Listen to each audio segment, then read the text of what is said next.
नमस्कार दोस्तों, Y S nursing academy के इस शानदार प्लेटफॉर्म पर आपका फिर से हार्दिक स्वागत है। आज हम आपके लिए क्लास नंबर 39 लेकर आए हैं दोस्तों। कुछ प्रॉब्लम की वजह से हम 4-5 दिन आपके लिए क्लास नहीं लेकर आ पाए दोस्तों। थोड़ी सी कुछ प्रॉब्लम हो गई थी इस वजह से। तो चलिए आज क्लास नंबर 39 की शुरुआत करते हैं, जो एम्स के JMU UPPSC ESI के लिए बहुत ही इंपॉर्टेंट होने वाली है दोस्तों। तो चलिए बगैर देरी किए क्वेश्चन नंबर 1 की शुरुआत करते हैं।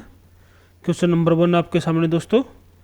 The nurse is assessing the laboratory result of a client schedule to receive phenytoin.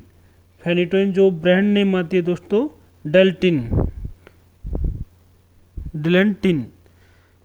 इसका ब्रांड नेम मार्केट में अवेलेबल है दोस्तों, फेनिटोइन का डिलेंटिन। और the Dilantin level drawn 2 hours ago is 30 mcg per ml. What is the appropriate nursing action? दोस्तों question name से क्या पूछा है कि नर्स एक पेशेंट को असेस कर रही है लेबोरेटरी रिजल्ट के दौरान, और पेशेंट क्या ले रहा है, फेनिटोइन नाम की यानी कि डिलेंटिन नाम की दवाई ले रहा है। The Dilantin level drawn 2 hours ago is 30 mcg पर ml। यानी उस पेशेंट ने जब नर्स ने जब उस पेशेंट का डिलेटिन का लेवल चेक किया 2 hours के बाद, तो उस पेशेंट के अंदर लेवल कितना मिला, 30 mcg पर ml। तो नर्स का फर्स्ट एक्शन क्या रहेगा? यानी क्वेश्चन ने सीधा सीधा पूछा दोस्तों कि एक पेशेंट है जो फेनिटोइन नाम की दवाई ले रहा है, और नर्स उस पेशेंट का फेनिटोइन या डिलेंटिन का लेवल चेक कर रही है 2 hours के बाद, और उसका लेवल 30 mcg पर ml देखने को मिल रहा है। तो नर्स का फर्स्ट एक्शन क्या रहेगा दोस्तों? क्वेश्चन ने ये पूछा है। राइट आंसर गैस कीजिए दोस्तों, ऑप्शन आपके सामने है।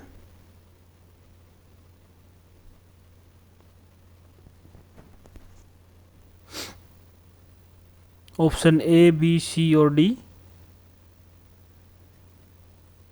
गैस कीजिए दोस्तों, बहुत ही ज़बरदस्त क्वेश्चन है।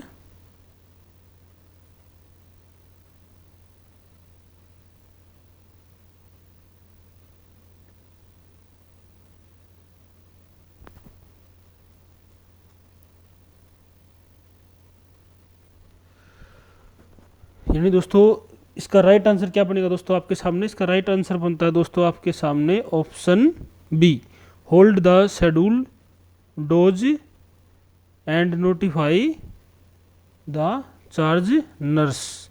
यानी जो हमारी नर्स जो इंचार्ज है उसको हमें बताना है, लेकिन उससे पहले पेशेंट की मेडिसिन को होल्ड कर देना है, क्योंकि 30 mcg पर ml आपको लेवल मिला है डिलेंटिन का। और इसका नॉर्मल वैल्यू की अगर बात की जाती है दोस्तों, तो नॉर्मल वैल्यू होती है 10 to 20 mcg पर ml। और यहाँ पर लेवल कितना देखने को मिला आपको, 30 mcg पर ml, यानी कि लेवल आपको ज़्यादा मिला। अगर लेवल आपको ज़्यादा मिला है तो दोस्तों उस पेशेंट की ड्रग डोज होती है जो उसको होल्ड किया जाएगा, और नोटिफाई द इंचार्ज नर्स, जो हमारी इंचार्ज नर्स है उसको बताया जाएगा। तो इसलिए राइट आंसर क्या होगा दोस्तों आपके सामने, ऑप्शन B। ऑप्शन C और D तो दोस्तों यहाँ पर गलत ही बन रही है। 100 mg और 50 mg, 200 mg एंड 100 mg, ये तो ऑप्शन बनेगा ही नहीं बिल्कुल भी, क्योंकि नॉर्मल वैल्यू मैंने आपको बताई 10 to 20 mcg पर ml। तो राइट आंसर बनता है दोस्तों आपके सामने ऑप्शन B। तो चलिए नेक्स्ट क्वेश्चन, क्वेश्चन नंबर 2 आपके सामने। The nurse is assessing A client with A lactose intolerance disorder for suspected diagnosis of hypocalcemia. Which clinical manifestation would the nurse accept to note in the client? दोस्तों question name से क्या पूछा है? Question name से पूछा है कि nurse एक मरीज को असेस कर रही है यहाँ पर, जिसमें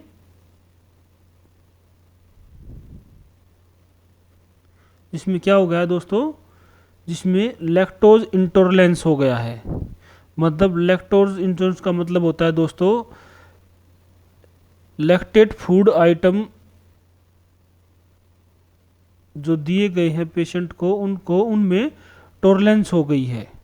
यानी क्वेश्चन ने क्या पूछा है कि एक पेशेंट है जो लैक्टोज इंटॉलरेंस डिसऑर्डर का है, यानी कि लैक्टोज इंटॉलरेंस का मतलब होता है दोस्तों कि जो फूड आइटम जो पेशेंट ले रहा है उसके अंदर टॉलरेंस नहीं कर पाएगा दोस्तों पेशेंट।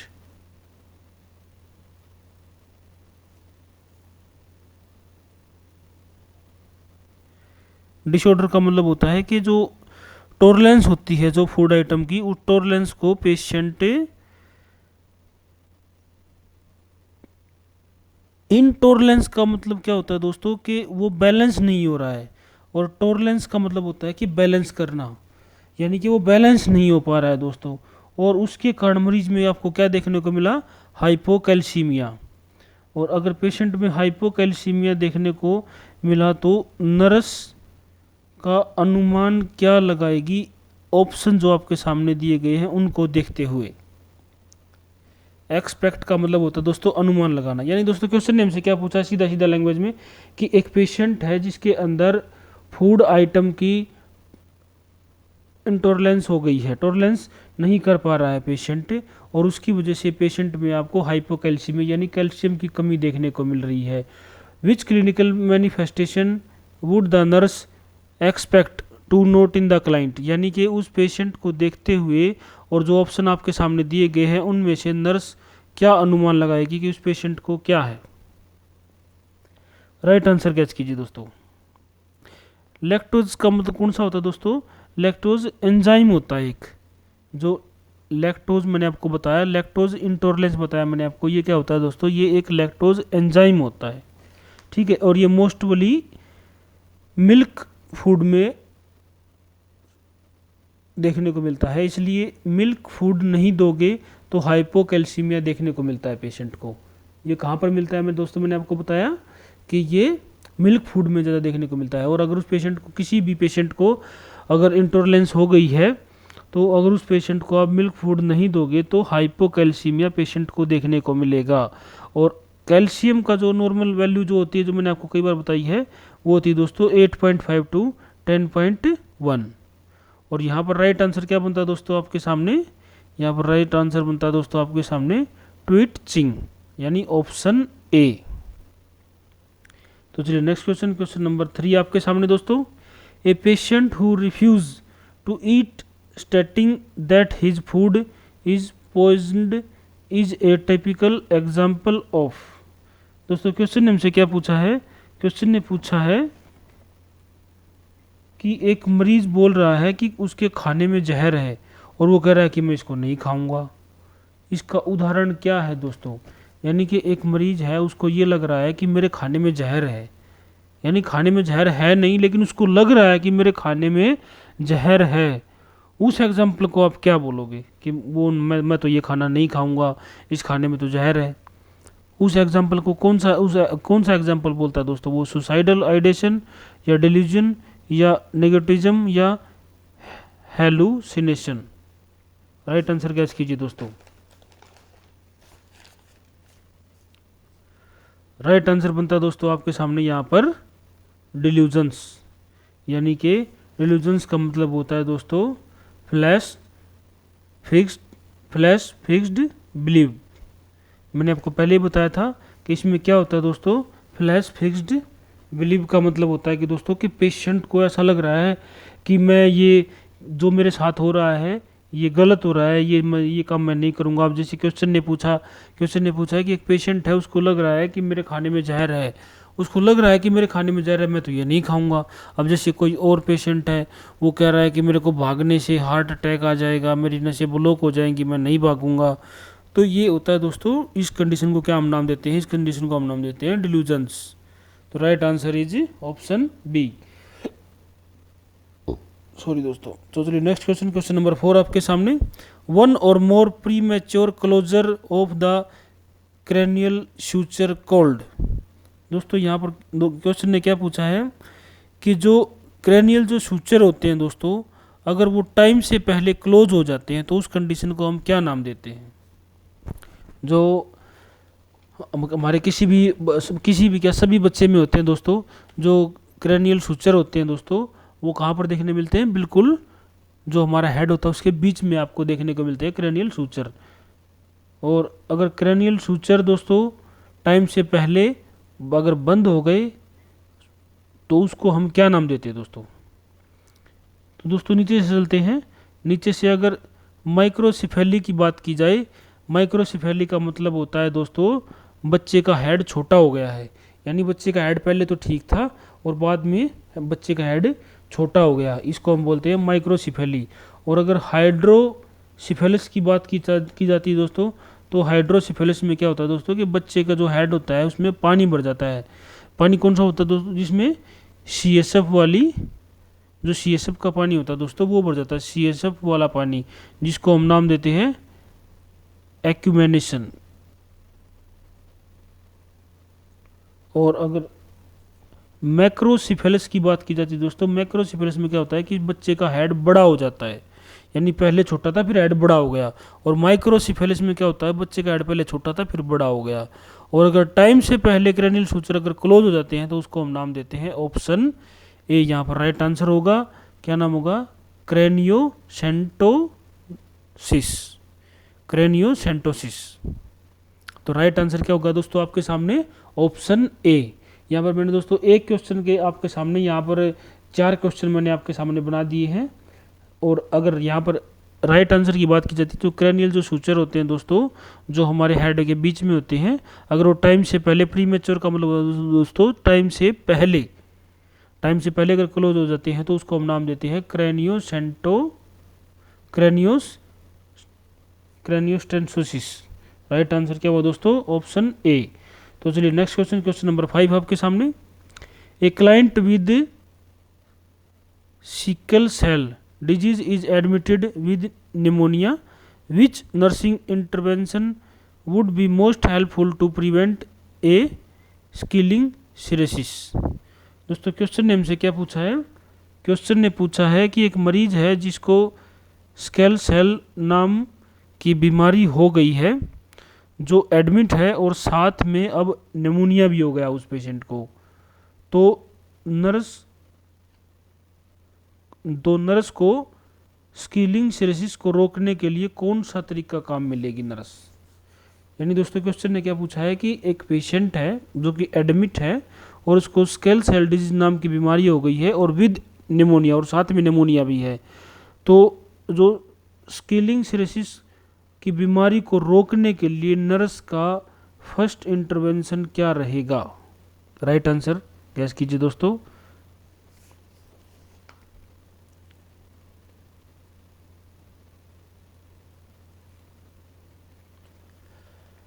राइट आंसर क्या होगा दोस्तों आपके सामने?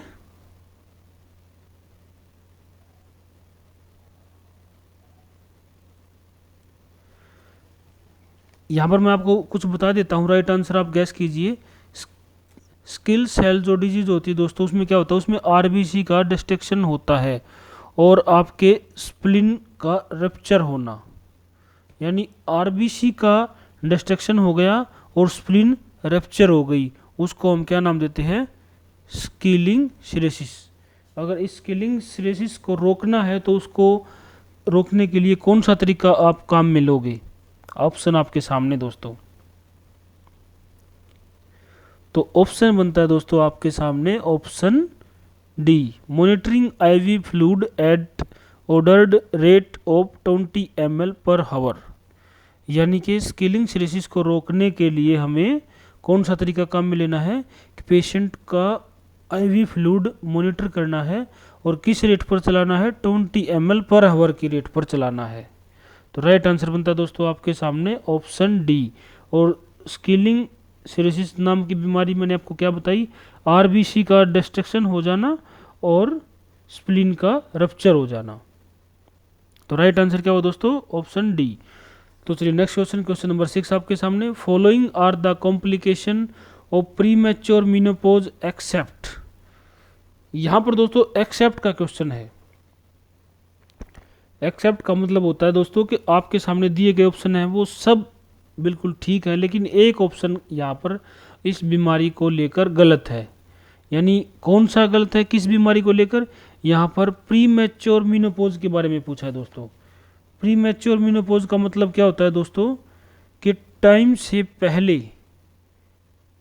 कोई फीमेल है वो टाइम से पहले मीनोपॉज हो जाता है दोस्तों। और मोस्टली मीनोपॉज कब होता है दोस्तों, मोस्टली मीनोपॉज आपको देखने को मिलता है 45 से 50 ईयर की उम्र के बाद। जो 45 से 50 साल की उम्र के ऊपर से लेडीज हो चुकी हैं उनके अंदर ये मीनोपॉज नाम की बीमारी देखने को मिलती है। और मीनोपॉज नाम की बीमारी में क्या होता है दोस्तों कि वो मदर, जो वो फीमेल है, वो कभी भी बच्चा पैदा नहीं कर पाती है। यानी उसके अंदर वो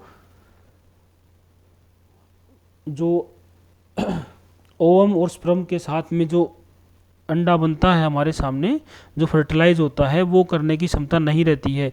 और अगर ये टाइम से पहले हो जाता है मीनोपॉज, अगर ये टाइम से पहले हो जाता है, प्री मैच्योर का मतलब टाइम से पहले हो जाता है, उस बीमारी में ये सारी बातें बिल्कुल सही हैं, लेकिन एक बात गलत है। तो वो कौन सी बात गलत है दोस्तों, ओस्टियोपोरोसिस होगा, इनफर्टिलिटी भी होगा, या डिक्रीज्ड कार्डियोवास्कुलर रिस्क भी होगा, या वैसोमोटर सिम्टम भी होगा। तीन बातें बिल्कुल सही हैं, लेकिन एक बात गलत है दोस्तों। और गलत कौन सी है दोस्तों, option C, decrease cardiovascular risk.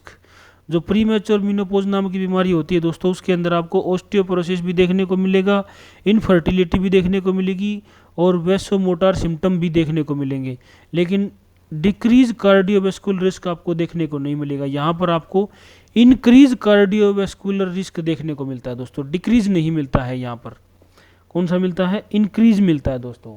तो राइट आंसर क्या हुआ दोस्तों आपके सामने, एक्सेप्ट का क्वेश्चन था, तो राइट आंसर बनता है आपके सामने ऑप्शन सी। तो चलिए नेक्स्ट क्वेश्चन, क्वेश्चन नंबर 7 आपके सामने। A form of speech in which the client tends to wander away from the intended point and never returning to the original idea is called। दोस्तों question ने हमसे क्या पूछा है, क्वेश्चन ने पूछा है कि आपके स्पीच यानी बोलने के बारे में पूछा है कि एक व्यक्ति है जो किसी बात को बता रहा है और उस बात को वो लपेटते जा रहा है दोस्तों। यानी कि एक पेशेंट है, वो किसी बात को बता रहा है और वो लपेटते जा रहा है, लपेटते जा रहा है, लपेटते जा रहा है, बिल्कुल रुक ही नहीं रहा है, उस बात को बताते बताते लपेटते जा रहा है, और उसका कोई ओरिजिनल आइडियाज़ भी नहीं है कि ये बात सच है नहीं है, बिल्कुल लपेटते ही जा रहा है उस बात को। तो उस कंडीशन को आप क्या बोलोगे, क्या नाम दोगे उस कंडीशन को आप दोस्तों? ऑप्शन आपके सामने है दोस्तों। अगर ऑप्शन ए की बात की जाए दोस्तों, वर्बिजरेशन। वर्बिजरेशन का मतलब होता है दोस्तों कि बड़ी बड़ी बातों में डायलॉग मारना। यानी अगर कोई व्यक्ति है, वो कोई बातें बता रहा है, वो बड़ी बड़ी बातें कर रहा है, वो डायलॉग मार रहा है कि मैं तो ये कर देता हूँ, मैं ये कर देता हूँ, मैं ऐसे कर देता हूँ, ऐसे कर देता हूँ, उसको हम बोलते हैं वर्बिजरेशन। और अगर थॉट इंसरेशन इंसर्स की बात की जाए सॉरी दोस्तों,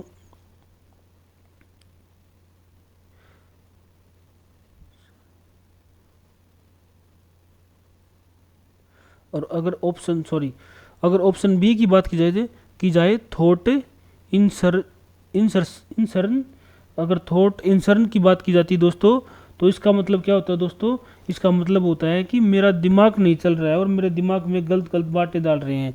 कि इसका मतलब ये है दोस्तों कि एक व्यक्ति है जो बोल रहा है कि यार मेरा दिमाग काम नहीं कर रहा है, लेकिन ये बात मेरे को किसी ने मेरे दिमाग के अंदर ठूस दी ये बात, कि जैसे कि दोस्तों मैं आपको बताता हूँ कि जैसे कोई बच्चा है, वो घर जाके कह रहा है कि मेरे को तो साइकिल चाहिए, मेरे को तो बाइक चाहिए, और वो बिल्कुल जिद कर लेता है कि मेरे को चाहिए चाहिए चाहिए, और घर वाले उसको क्या करते हैं, एक चमाट लगाते हैं खींचकर मुंह के ऊपर। थोड़ी देर बाद वो बैठ के सोचता है, वो घर के वाले कहते हैं कि और चाहिए बाइक, और वो कहता है नहीं नहीं नहीं, ये मेरे को बाइक नहीं चाहिए, मेरे को ये बातें किसी ने मेरे दिमाग के अंदर डाल दी थी कि तेरे को तो बाइक लेनी है। यानी कि दिमाग वो खुद का है, उसका दिमाग काम नहीं, कोई दिमाग उसके अंदर वो बातें डाल रहे हैं कि तेरे को तो ये करना है, ये करना है, उसको बोलते हैं हम थॉट इंसर्न।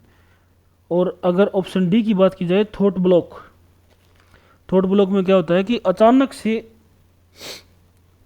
दिमाग काम करना बंद कर देता है अचानक से। अब जैसे कि मैं उदाहरण के लिए बताता हूँ कि क्लास में कोई स्टूडेंट बैठा है और वो बातें क्या नाम है, टीचर पढ़ा रहा है, वो ध्यान से बातें सुन रहा है, क्या नाम है, टीचर उनको बोलते हैं अचानक से खड़े हो तो ये बताओ, और वो खड़ा होते ही अचानक से बोलता है कि सर इसका मतलब, वो बिल्कुल चुप हो जाता है। यानी कि उसके दिमाग ने सारी बातें कैप्चर की थी, रिकॉर्ड कर ली थी अपने दिमाग के अंदर कि इसका ऑप्शन ये है, बिल्कुल यही है। लेकिन जैसे ही टीचर ने उसको खड़ा किया और वो खड़ा होते ही सारी बातें भूल गया, बिल्कुल चुप हो गया। यानी अचानक से दिमाग ने काम करना बंद कर दिया, उसको बोलते हैं थॉट ब्लॉक। और अगर यहाँ पर जो इंसान बातों को लपेटते जा रहा है, उसका कोई ओरिजिनल आइडिया भी नहीं उन बातों का, उसको हम बोलते हैं टेंगेंटिलिटी। टेंगेंटिलिटी यानी ऑप्शन सी। तो राइट आंसर बनता है दोस्तों आपके सामने ऑप्शन सी। तो चलिए नेक्स्ट क्वेश्चन, क्वेश्चन नंबर 8 आपके सामने। Which of the following would the nurse recognize as most characteristic of cerebral palsy.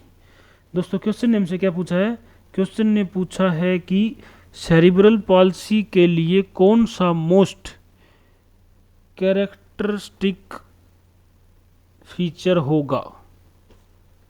Cerebral palsy के लिए कौन सा मोस्ट कैरेक्टरिस्टिक फीचर होगा दोस्तों, सेरिब्रल पाल्सी के लिए। राइट आंसर गैस कीजिए दोस्तों।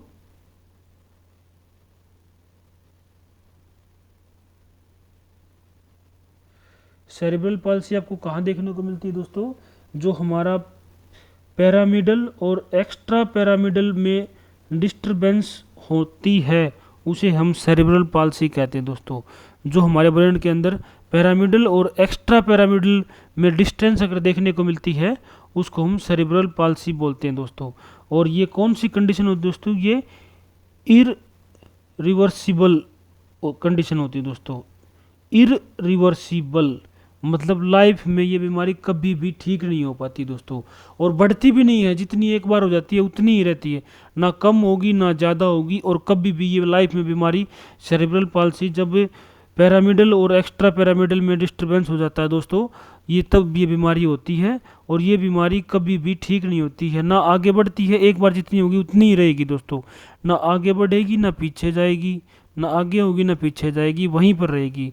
और इसको हम क्या नाम देते हैं, इरिवर्सिबल। यहाँ पर दोस्तों क्या बोला ऑप्शन ए ने, इट इज रिवर्सिबल, रिवर्सिबल नहीं इरिवर्सिबल। तो ए ऑप्शन तो गलत। और अगर बी ऑप्शन की बात की जाए, इट इज प्रोग्रेसिव, मैंने अभी आपको क्या बताया कि ना बढ़ती है ना घटती है, वहीं रहती है दोस्तों, और लाइफ में कभी ठीक नहीं होती है। तो ये भी ऑप्शन गलत, क्योंकि प्रोग्रेसिव तो इसके अंदर होगी नहीं। और अगर ऑप्शन डी की बात की जाए, इट अपीयर्स एट बर्थ और during the first 2 year of life, ऐसा कोई कंसेप्ट नहीं होता दोस्तों यहाँ पर।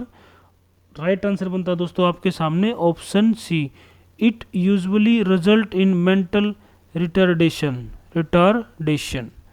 राइट आंसर क्या जाएगा दोस्तों, मेंटल रिटार्डेशन बोलते हैं इस पेशेंट को। रिजल्ट क्या देखने को मिला आपका इसका, usually result in mental retardation. तो राइट आंसर क्या जाएगा, ऑप्शन सी। तो चलिए नेक्स्ट क्वेश्चन, क्वेश्चन नंबर 9 आपके सामने। Which client is at risk the development of a sodium level at 130 milliequivalent प्रति लीटर, यानी 130 mmol प्रति लीटर। क्वेश्चन ने क्या पूछा है दोस्तों, क्वेश्चन ने पूछा है कि यहाँ पर आपको क्या देखने को मिला, सोडियम का लेवल 130 मिलीक्वेंट पर लीटर। और मैंने आपको नॉर्मल कितना बताया था दोस्तों सोडियम का, 135 टू 245, 135 टू 45। और यहाँ पर क्या हुआ, आपको 130 मिला। तो ये क्या देखने को मिला दोस्तों, हाइपोनेट्रमिया, यानी सोडियम का लेवल कम देखने को मिला, उसको बोलते हैं हम हाइपोनेट्रमिया। और अगर राइट आंसर की बात की जाए तो दोस्तों कौन सा बनेगा, जब सोडियम का लेवल कम हो जाता है पेशेंट के अंदर तो कौन से रिस्क बढ़ जाते हैं दोस्तों। राइट आंसर गैस कीजिए, किस वजह से डेवलप होता है सोडियम, किस वजह से कम होता है।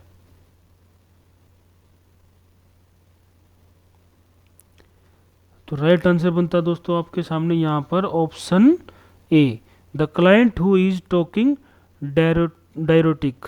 जब कोई भी पेशेंट जो डायरेटिक यानी जो ब्रांड नेम जो बता दूं मैं आपको, वो जो मोस्टली चलती है लेसिक्स, जब भी कोई पेशेंट डायरेटिक नाम की मेडिसिन ड्रग ले रहा है और उसका क्या होगा दोस्तों, यूरिन का रिटेंशन होगा, यानी यूरिन ज़्यादा आएगा। और यूरिन ज़्यादा आने का मतलब ये होता है दोस्तों कि पानी आ रहा है, लेकिन वो पानी अकेला नहीं आ रहा है यूरिन के रास्ते, वो क्या होता है दोस्तों, वो सोडियम को भी साथ लेकर चलता है।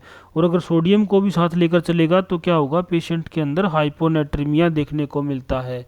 हाइपोनेट्रीमिया के रिस्क बढ़ जाते हैं दोस्तों। डेवलप हो जाए, या किस चीज़ का रिस्क डेवलप हो रहा है दोस्तों, यहाँ पर पेशेंट को डायरेटिक नाम की दवाई दी जा रही है, उसकी वजह से पेशेंट को आपको सोडियम लेवल कम देखने को मिला है। और अगर दोस्तों यहाँ पर ऑप्शन डी की बात की जाए और ऑप्शन सी की बात की जाए, जब भी किसी पेशेंट के अंदर आपको कोर्टिकोस्टेरॉइड यानी ये एक स्टेरॉइड होती है, और जो इसका ब्रांड नेम जो मार्केट में अवेलेबल होता है वो होता है दोस्तों हाइड्रोकोर्टासियन। ये किसी पेशेंट के अंदर अगर स्टेरॉइड दे रहे हो, स्टेरॉइड अगर किसी पेशेंट को स्टेरॉइड दे रहे हो तो स्टेरॉइड के कारण ही कुशिन सिंड्रोम देखने को मिलते हैं आपको। ऑप्शन सी और डी एक ही ऑप्शन बनते हैं दोस्तों। और अगर हाइपर डोज ट्रोनिज्म, हाइपरल डोज ट्रियोनिज्म ये देखने को मिलता है, तो ये ऑप्शन बिल्कुल गलत बनता है यहाँ पर आपके सामने दोस्तों। यहाँ पर आपको क्या देखने को मिला, हाइपोनेट्रीमिया। और हाइपोनेट्रीमिया कैसे हुआ, पेशेंट को डायरेटिक लेने से, यानी पेशेंट को यूरिन के साथ में सोडियम आउट हुआ, उस वजह से आपको पेशेंट को सोडियम का लेवल कम देखने को मिला। और सोडियम का लेवल कैसे कम हुआ, डायरेटिक लेने से। तो राइट आंसर बनता है दोस्तों आपके ऑप्शन ए। तो चलिए नेक्स्ट क्वेश्चन, क्वेश्चन नंबर 10 आपके सामने दोस्तों, और इस सीरीज का लास्ट क्वेश्चन, ये भी एक्सेप्ट का क्वेश्चन है दोस्तों। क्वेश्चन ने क्या पूछा दोस्तों, hysterosalpingography can diagnose all the following except, यानी हिस्ट्रोसैल्पिंगोग्राफी जो होती है दोस्तों उसमें सारी चीज़ें देखने को मिलती है, लेकिन एक चीज़ देखने को नहीं मिलती है दोस्तों। हिस्ट्रोसैल्पिंगोग्राफी में क्या होता है दोस्तों, इसमें आपको यूट्रस भी देखने को मिलता है और उसके साथ में फैलोपियन ट्यूब भी देखने को मिलती है। यानी इसमें क्या होता है, विजुअल की बात की जाती है दोस्तों। विजुअल का मतलब होता है दोस्तों अपनी आंखों से देखना। यहाँ पे आपको यूट्रस भी अपनी आंखों से दिखता है और फैलोपियन ट्यूब भी अपनी आंखों से दिखती है हिस्ट्रोसैल्पिंगोग्राफी के अंदर। और आपको क्या देखने को नहीं मिलता है यहाँ पर दोस्तों, अगर ऑप्शन ए की बात की जाती है, एंडोमेट्रियल पॉलिप, ये यूट्रस का पार्ट है। और अगर सब म्यूकस फाइब्रोड, ये भी यूट्रस के अंदर होते हैं दोस्तों। और यूट्राइन सेप्टम, ये भी यूट्राइन सेप्टम यूट्रस के अंदर देखने को मिलता है दोस्तों आपको। लेकिन एक चीज़ आपको देखने को नहीं मिलती है, वो होता है option C, sub cirrhosis fibroid outside of the uterine body. यानी जो हमारा यूट्रस होता है, यूट्रस के बिल्कुल आउटसाइड, बाहर की साइड आपको फाइब्रोड देखने को मिलते हैं, लेकिन वो यूट्रस पर नहीं देखने को मिलता। और यहाँ पर हिस्ट्रोसैल्पिंगोग्राफी में क्या आपको मिला कि पूरा यूट्रस देखने को मिलेगा और फिलोपियन ट्यूब देखने को मिलेगी, यानी यूट्रस की दीवारें देखने को मिलेगी, यूट्रस का अंदर का पार्ट देखने को मिलेगा और फिलोपियन ट्यूब देखने को मिलेगी, लेकिन यूट्रस के आउटर साइड, बाहर का हिस्सा आपको देखने को नहीं मिलेगा। और जो ये सब सिरोसिस फाइब्रोड होते हैं दोस्तों, ये आपको यूट्रस के बिल्कुल आउटसाइड देखने को मिलते हैं। यानी कि हिस्ट्रोसैल्पिंगोग्राफी के अंदर तीनों चीज़ें आपको देखने को मिलती है, एंडोमेट्रियल, सबम्यूकोस, यूट्राइन सेप्टम, लेकिन आपको सब सिरोसिस फाइब्रोड देखने को नहीं मिलता है। तो चलिए दोस्तों, ऑप्शन, इस क्वेश्चन का आंसर आपके सामने ऑप्शन सी है। तो चलिए दोस्तों, वाईएस नर्सिंग एकेडमी की तरफ से ये थी क्लास नंबर 39। कल हम आपके लिए क्लास नंबर 40 लेकर आएंगे, जो KGMU, UPPSC और ESI एम्स के लिए बहुत ही इम्पोर्टेंट होने वाली है दोस्तों। और एक चीज़ मैं आपको बता देता हूं दोस्तों, आपको, अगर आप लोगों ने अभी, मैं आपको पहले बता नहीं पाया दोस्तों, लेकिन फिर भी आप नोटिस कर लीजिए कि KGMU ने जो अभी जो वैकेंसी हमारी निकाली थी, जिसका एग्ज़ाम होने वाला था, लेकिन उसका अभी आपके सामने एडमिट कार्ड नहीं आया दोस्तों, उसमें कुछ चेंजेस कर दिए गए हैं। चेंजेस क्या कर दिए गए हैं, पहले जो थे वो 12 सेंटर थे, लेकिन अभी वो सेंटर सिर्फ 5 रख दिए गए हैं। जिस भी हमारे नर्सिंग ऑफिसर ने सेंटर चेंज नहीं कराए हैं, कोई बात नहीं दोस्तों, उसमें घबराने की बात नहीं है। लेकिन उसमें ऐसा है कि जो KGMU है वो फिर अपनी मर्जी से एग्ज़ाम लेगी कि वो कौन से सेंटर पर एग्ज़ाम लेगी। उसमें सिर्फ 5 ही सेंटर अवेलेबल किए गए हैं। एक तो आगरा है, एक गोरखपुर है, और एक दोस्तों आपके सामने लखनऊ है, और एक आपके सामने दोस्तों, चलो मैं आपको नेक्स्ट वीडियो में बताऊंगा कि 5 सेंटर ही रखे गए हैं दोस्तों आपके सामने यहाँ पर। लेकिन जिस भी हमारे नर्सिंग ऑफिसर ने सेंटर चेंज नहीं किया, कोई बात नहीं, घबराने की बात नहीं है। ऐसा नहीं है कि सेंटर चेंज नहीं हुआ है तो एग्ज़ाम नहीं होगा, एग्ज़ाम आपका बिल्कुल होगा दोस्तों। लेकिन वो क्या है कि जिस भी एजेंसी को ये एग्ज़ाम के लिए एजेंसी को एग्ज़ाम सौंपा गया कि वो एजेंसी एग्ज़ाम लेगी, फिर वो अपने हिसाब से जो भी उसके नज़दीक में जो यूपी के अंदर ही एग्ज़ाम होगा दोस्तों, सारा जो भी अपनी मर्जी से जो उनको सेंटर खाली लगेगा वहाँ पर उनको एग्ज़ाम करवाया जाएगा। तो ये थी दोस्तों KGMU के लिए एक स्पेशल नोटिस आपके सामने।